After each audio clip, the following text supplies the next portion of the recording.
안녕하세요. 다들 그런 말 들어보셨죠? 워싱턴에서 부동산 에이전트 하면 돈 진짜 많이 번다던데. 과연 그게 사실일까요? 오늘 그냥 뜬구름 잡는 얘기 말고요. 정말 리얼한 숫자, 냉정한 현실을 가지고 워싱턴 부동산 에이전트의 수입은 어떤지, 또 어떻게 해야 성공할 수 있는지, 그 전략까지 제가 속 시원하게 다 알려드릴게요. 자, 그럼 바로 본론으로 들어가서 아마 다들 이게 제일 궁금하실 거예요. 진짜 억대 연봉 가능한가요? 라이센스만 땄다면 막 돈을 쓸어 담을 수 있는 건지, 지금부터 워싱턴주 부동산 시장의 그 속사정, 수익 구조가 현실적으로 어떤지 제가 낱낱이 파헤쳐 보겠습니다. 네, 좋습니다.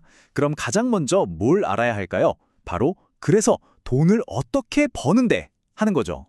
수입이 어떻게 만들어지는지 그 구조의 진실부터 한번 들여다볼게요.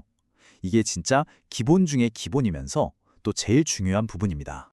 자, 이거 하나는 무조건 기억하고 시작하셔야 돼요. 부동산 에이전트는요, 월급 받는 직업이 아니에요. 월급 없습니다. 기본급 0원. 오로지 거래가 성사됐을 때만, 딱 그때만 커미션이 들어오는 말 그대로 100% 성과제라는 거죠. 그러면 거래 한 건을 딱 했을 때 내 손에 얼마가 들어오는지 숫자로 한번 직접 보시죠. 자, 예를 들어서 한 70만 불짜리 집을 팔았다고 쳐요. 그럼 보통 커미션이 3%니까 2만 1,000불이죠. 와, 많다. 근데 이게 다 내 돈이 아니에요. 제가 소속된 부동산 회사, 즉 브로커랑 나눠야 하거든요. 이걸 보통 한 30% 정도 떼어간다고 보면 최종적으로 제 통장에 꽂히는 돈은 14,700불 정도가 되는 겁니다. 그러니까 집 한 채 팔면 대략 15,000불 정도 번다고 생각하시면 돼요. 자, 그럼 이걸 1년 단위로 한번 넓혀서 볼까요? 이제 막 시작한 신입 에이전트의 그야말로 생존기부터 시작해서 어떻게 수입이 막 기하급수적으로 늘어나는지 그 성장 과정을 한번 쭉 따라가 보겠습니다. 딱 1년 차. 이 시기는 솔직히 말해서 생존기입니다. 진짜 살아남아야 하는 시기죠. 시장에 적응도 해야 하고 내 첫 고객도 만들어야 하고요. 보통 1년 차에는요, 한 3건에서 6건 정도 거래를 성사시킨다고 봐요. 그러면 연봉으로 치면 한 5만 불에서 10만 불 사이? 이 정도를 기대해 볼 수 있습니다. 하지만 이 힘든 1년, 이 생존기만 잘 버텨내면요, 2년 차부터는 정말 성장의 가속도가 붙습니다. 한번 보세요. 수입이 확 달라지죠. 2년, 3년 차만 돼도 연 10만 불, 20만 불은 훌쩍 넘기게 되고요. 진짜 실력 있는 상위 20% 에이전트들은 1년에 거래를 20건 이상씩 하면서 20만 불은 뭐 그냥 넘고 그 위로는 정말 한계가 없는 수입을 만들어내는 거예요. 그런데 여기서 정말 중요한 제가 꼭 드려야 할 경고가 하나 있어요. 바로 처음 시작하고 6개월. 이 기간을 업계에서는 죽음의 계곡이라고 불러요. 왜냐? 첫 거래가 터지기 전까지는요, 정말 수입이 단 1원도 없을 수가 있거든요. 이 냉정한 현실을 똑바로 보셔야 해요. 그래서 이 기간을 버틸 생활비, 자금 계획, 이거 없으면 시작하기 정말 힘듭니다. 필수예요. 아니, 그럼 도대체 누구는 겨우 생존하는데 누구는 상한선 없이 벌고, 이 엄청난 차이는 대체 어디서 오는 걸까요? 뭐가 그 상위 소득자를 만드는 걸까요? 지금부터 그 비밀, 성공을 위한 딱 3가지 핵심을 알려드릴게요. 성공의 기둥은 딱 이 3가지입니다. 첫째, 네트워크. 결국 나를 믿고 일을 맡겨줄 사람이 있어야 하니까요. 둘째, 마케팅. 가만히 있는다고 누가 알아주지 않거든요. 나를 적극적으로 알려야죠.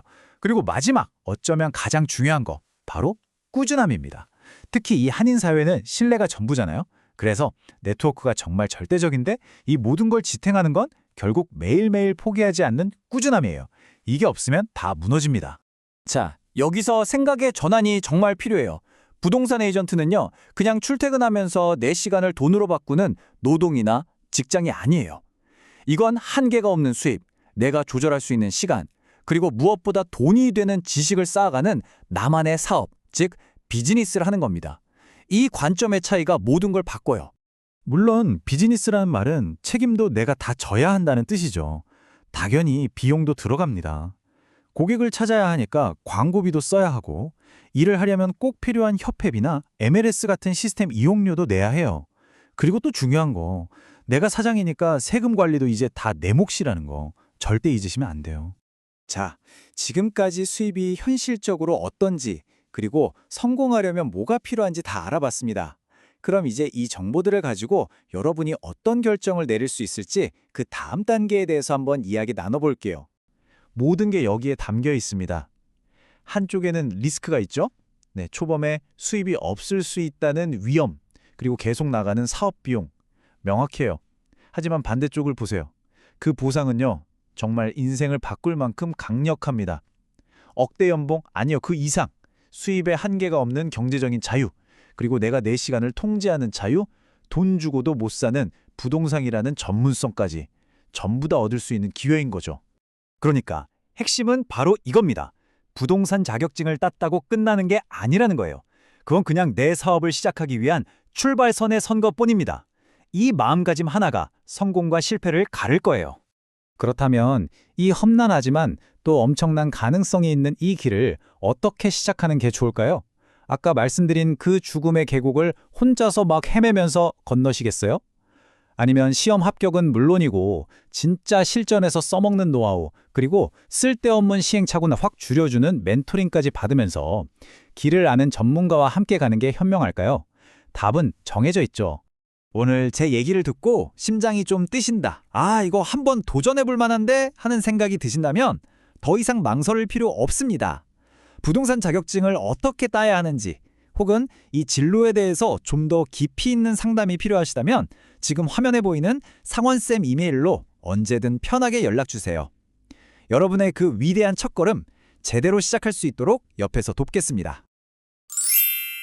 좋아요, 구독, 감사합니다.